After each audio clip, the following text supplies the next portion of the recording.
What's up, everybody? It's Eli here from TreeFall Studios. I am an indie game developer, and my most recent game, Tilting Tiles Micro Challenge, just launched on the PlayStation Store just 2 days ago.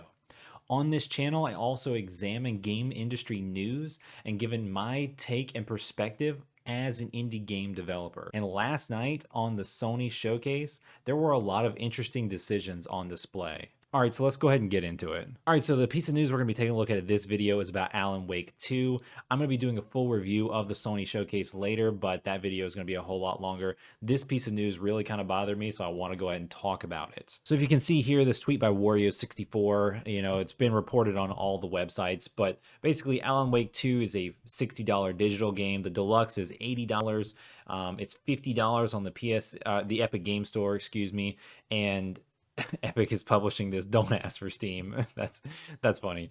But basically, according to their FAQ, that this is going to be a digital only title, and it looks like I mean, you can't make this up. You're reading it because they're saying a large people are shifting to digital only, so they're trying to help keep the price at 60 bucks. Even though there's tons of people who launch disc games at 60 bucks, they're just trying to make more money here. So I pulled up a couple tweets that I saw people talking about this, so I want to run through this really quickly before I give my points. Lots of people are pissed off about this. If you look, I mean, almost 500,000 views on this stuff right here. Over 500,000 views on this and only 1,000 likes. So that's not really the greatest look. Botox Games, he's a small time growing Nintendo YouTuber. He says, one simple trick to get me to lose all interest in your game right here. I 100% agree. I had tweeted him back, said hard pass. John Cartwright, this guy works for Nintendo Life, Game Explain, and now he's doing Good Vibes Gaming on YouTube. He just says no thank you. And John Linneman, I believe this guy, he is the Digital Foundry guy. I saw his tweet. All these tweets started getting suggested to me. As soon as you click on one, Twitter's like, hey, look at this. But he tweeted, and a lot of people saw this right here. Most folks don't care, but I definitely pay a premium to have this on disc. And then he said, honestly, at this point, pushing back against this feels like it's not worth it any longer. It's a clear battle. It's clear this battle is lost, and trying to push for it just leads to frustration. All you digital download lovers got what you wanted, so I guess I have no choice but to accept it. And then I just wanted to briefly show this. Red Art Games, they're a small time indie publisher, and 25,000 followers, not small time. And they tweeted today, "We love physical games. Just want to let you know." So that's very interesting. This I have to disagree. I don't think that it's just okay just to give up the fight and be like, nah, screw it. Let's just pay for a bunch of digital files. And let's talk about my thoughts on why. Before I get into the points of why I think that physical gaming media is super important to the games industry, I gotta go ahead and address this. I am an indie game developer, like I mentioned earlier, and I make my full-time income and living through selling indie games in a digital-only format. However, my goal is to eventually sell so many games and grow my company so large to where it has multiple employees, and we eventually get to the point where we can run physical editions for our games. I mean, I've sat down and run price analysis on what it would cost to run limited run print games and figured out, hey, what would it take to do it with Sony? What is the cost benefit analysis? How many games do I have to sell in order to actually make this a viable thing? And I'm just a guy in a spare bedroom. You're telling me that a AAA developer can't do that? All right, with that out of the way, I'm going to go over 4 quick points on why physical media is super important. Number 1, you don't really own anything. All right, so I saw this tweet a couple of days ago, and this is a perfect example of this. This is with Steam, okay? And this is a digital title. Apparently, a delisted game for Teenage Mutant Ninja Turtles was relisted on the store. A bunch of people bought it, and then right after they figured out, whoops, we made this mistake, not only they refunded and yanked it out of everyone's digital accounts. So even though you had that game digitally, you bought it and you downloaded it, you can't play it anymore. They just took it away from you. And this is, just one example of this, but this is the type of future that you are heading for when you sign up for all digital storefronts and they're in control of everything. When publishers decide, hey, we don't want you to have this game anymore, or this game is no longer in good taste, or, we don't have the licenses to run this game anymore, we let it expire, we're not making money off of it anymore, it's going to be gone like that, and they're going to pull it from the store. All right, my point number 2 is the games don't last forever, and you have to factor in shop closures. If you've been following along with the news and my channel, I've talked about this most recently with the Nintendo eShops closing. Both the Nintendo 3DS and the Wii U eShops were closing. One of those stores, the Wii U store, I actually had 7 games available, and my income source just dried up like that. And for those of you who would like to mention, well, if stuff like the eShops close down and maybe they shut down the stores, maybe they'll finally shut down the Vita and the PS3 stores eventually, well, you still got games that last forever on Steam. That's also not true, because as you're starting to see, Windows 11 is already here. A lot of people don't really like it, and Windows 10 is coming to end of support. And eventually, as Microsoft continues changing operating systems, some of those older games on Steam that are designed for, Windows 7 or Windows 10, eventually that support will be lost unless those developers take the time to redo the game for the new Windows operating system. I mean, sometimes it might just still work, but sometimes you might run into problems. And I really just want to hit this point kind of hard, that your games are not going to be available forever digitally, by showing just another example. I'm going to grab this right here. So this is my copy of Pikmin 2. It's in the box. This game is one of my favorite games of all time. If you look on the back here, it came out in 2004. So guess what? That means that next year, this game is going to be 20 years old. Okay, think about it. 20 years old. I pop that into my GameCube all the time and play it, and it runs just fine. And guess what? My GameCube hardware still works, which is 20 years old. Okay, now think about this.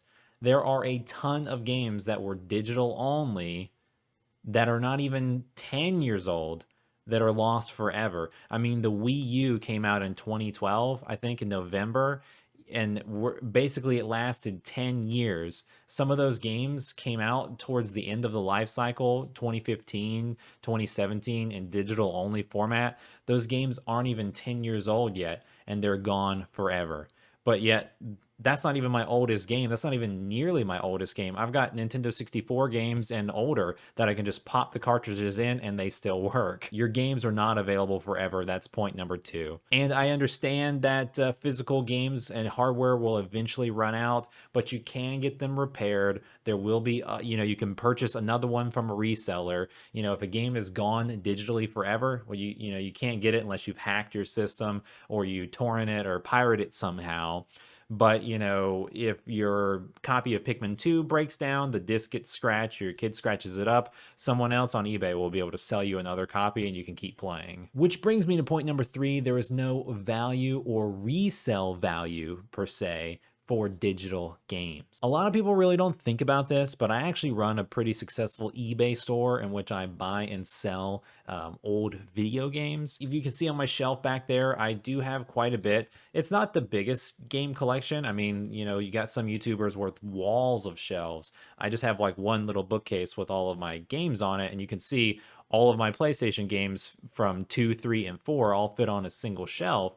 But with that being said, I like to keep games. So anything that I want to replay or that I really enjoy, or is a multiplayer game that my family wants to play, I'll keep it. But if it's a single player game that, I know I'm never going to play again, or a game I don't really like, for instance, you buy a game and you try it and you're like, I don't really like that. Well, if you turn around and sell it on eBay, you can get up to 50% of your value. If you do it quick, if you beat the game quick, or if you just don't like it in the beginning, usually you're going to get at least 75% of your money back. But if you buy it digitally, I have friends that will buy every game that comes out $60 or so to have the convenience to play it digitally. And tons of the time, they don't even enjoy those games and don't even really play them. Well, you just spent money on nothing, just 1 gigabyte of files. It's better for your wallet if you actually hold something that has value. And then, to bring it back up, I'll just go back to my Pikmin 2 example. This game actually doesn't just hold value, it actually is increased in value, and increased in value more than some stocks would have done. Buy physical games so you have a little bit of value in your collection that you can resell in case you need to get some of that money back.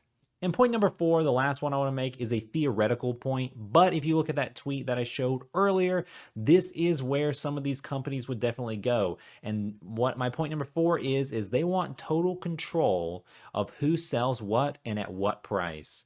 If all the stores and all the systems start shedding their disk drives, if you're moving to an all digital Xbox and all digital PlayStation, and now you just have competing stores of PlayStation, Xbox, and Epic Games, they're a huge example. Everyone is mad at Epic Games because they're the ones publishing Alan Wake 2, and they give a better split when it's on their store. You can tell they're trying to build their store. They're giving free games away all the time in order to get people on their store, because when you run the storefront, you're the one making the money off of every game. They're trying to capture those people, so they buy all their games on a certain place, so they make money off of every game. But not only that, you got to think about big tech and big data now, especially with like Microsoft and PlayStation. They're running analysis. I don't really think that Nintendo's doing this as much, but they are to an extent. They have Google Analytics on the eShop, but they're running an analysis on the types of games you like to play, what you're buying, how long you're playing these games,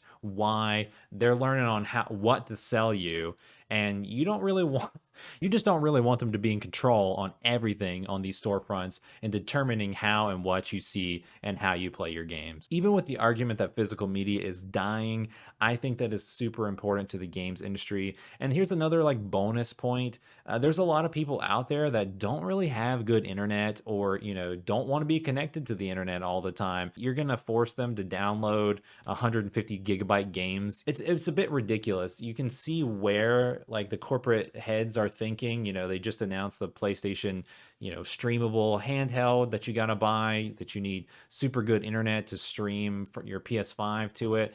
Yeah, and you got Xbox really going hard in the cloud. I'll talk about those things a little bit more in my total showcase review video, but you can just see where everyone's heading. They don't want you to have hardware. They want you just to have it on the internet. They want to be in control of the data. They want to be in control of the storefronts. They want to make all the money per game that sells on these storefronts. I don't know. It's a bit dangerous. It's not a future that I'm excited about. I'm old school. I like busting open the games, ripping open the shrink wrap after I get it home from the store and popping it in and playing the game, being able to see it and touch it. You really understand that you do own something. So I think that's important, that if you don't like this kind of stuff, just don't support it. If they've chosen to do a small game or a small indie game, and it makes sense that, hey, they can't afford to do a physical run of the game because it's not really going to sell all that much, well, then go ahead and support those games. But if it's a big AAA company and they could totally print the game physical and digital,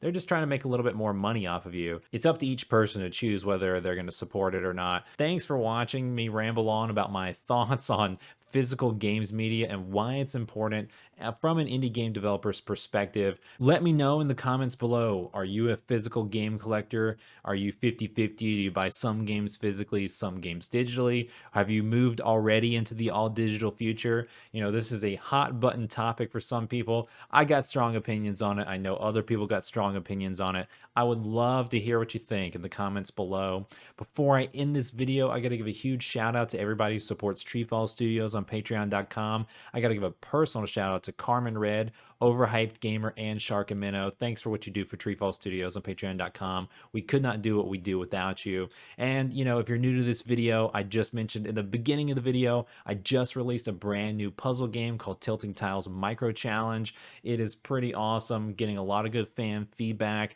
I'm going for a weird marketing take that is the best value for the price on the PlayStation Store. It's only 49 cents. It's got 20 single player puzzle levels and 5 co-op maps that you can play local co-op with a friend. You can find the links for it in the description below. So if you saw this video and you're like, hey, maybe I'm interested in checking out one of my games, go ahead and check that out. It's only 50 cents.